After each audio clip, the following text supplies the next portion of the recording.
welcome, everyone, to the very first episode of my brand new series, Road to Division 1. The goal of this journey is simple but ambitious. We are taking a strictly free-to-play account and pushing it all the way to the top tier of Mech Arena. To hit Division 1, we need to accumulate 10,000 ranking points within the season, which is going to be a massive grind, but I am ready for the challenge. Currently, I am working my way through the mid-tiers, though I've reached Division 4 on other accounts, so I have a solid understanding of the competition we are about to face. This series is all about strategy, resource management, and proving that you don't need to spend a fortune to be competitive in this game. Let's dive straight into my current hangar and the logic behind my squad selection.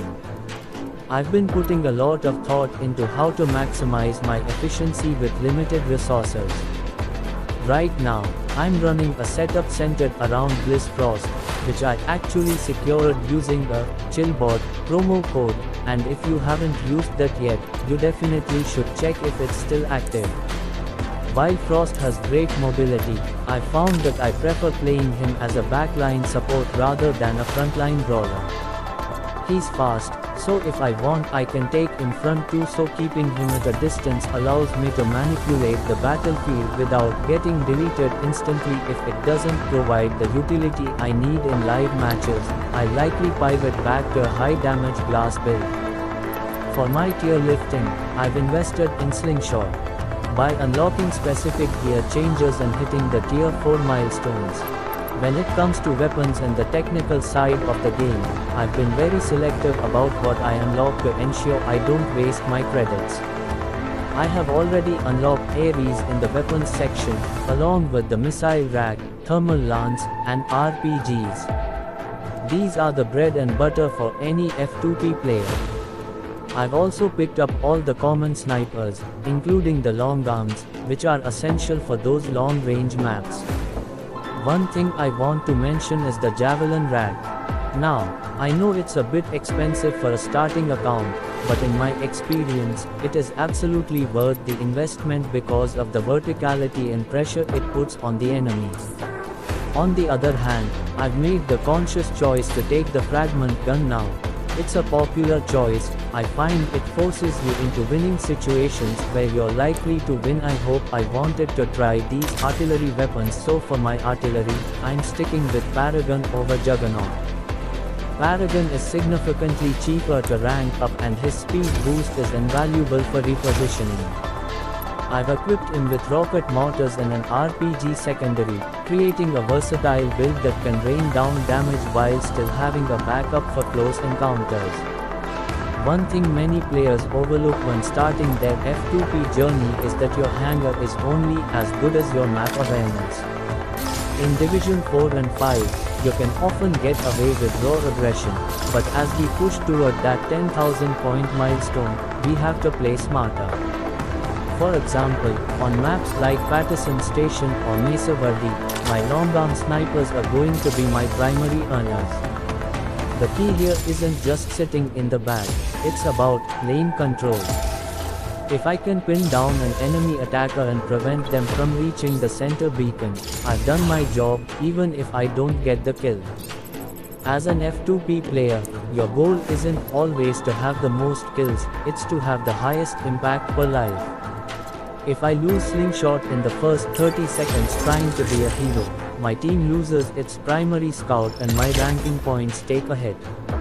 I've learned the hard way that patience earns more A points than bravery does. Resource management is perhaps the most important part of being a free-to-play player, and I want to be very transparent about how I handle my currency. You'll notice in this footage that I recently spent about 8 tokens on a crate opening, and my luck was honestly terrible. I ended up with just a skin, which is frustrating because, as an F2P player, I don't care about aesthetics, I only care about A coins and blueprints that actually improve my combat effectiveness. This brings me to the fortune vaults. My advice to you all is to stay away from the 5 key vaults.